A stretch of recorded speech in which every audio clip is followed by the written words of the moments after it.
The Russian Orthodox Church is one of the clear and loud voices of the pro-war propaganda.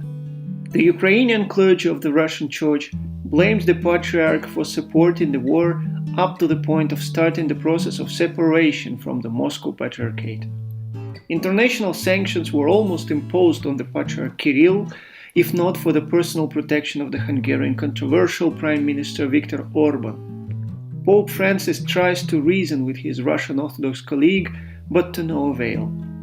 He ended up calling Kirill a Putin's altar boy, after talking to him on Zoom and listening for the Patriarch reading all key propaganda points from a piece of paper. So can we safely assume that the Russian Orthodox Church is and has always been a pro-Ukraine war propaganda machine? Well, not exactly. If we follow closely all the speeches and sermons of the Patriarch Kirill, his position nowadays is clear. Russians and Ukrainians are brotherly peoples with the common history and common Orthodox faith. The external forces are trying to separate these peoples for many centuries through brainwashing, corruption, blackmail, and brutal military force. He dully repeats all the state propaganda points that are currently put in school history books, that Russia never attacked anyone, but only protected herself or her Orthodox brothers. However, in the first days of war, the Patriarch was not that articulate. He didn't have a clear-cut position and wasn't sure of how to define what was going on in Ukraine.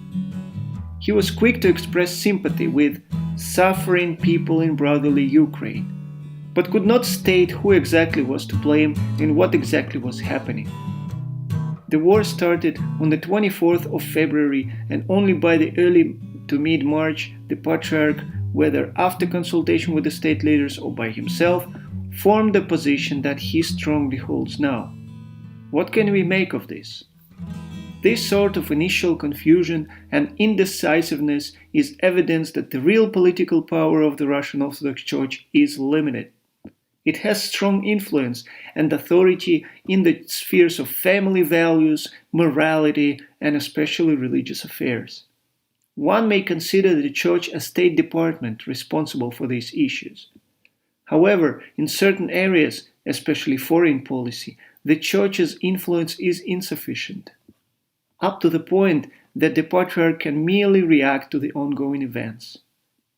Next time, I will continue with a discussion about the meaning of the Patriarch's position on current affairs. Please like the video, leave a comment, and subscribe to the channel. I see you all next time.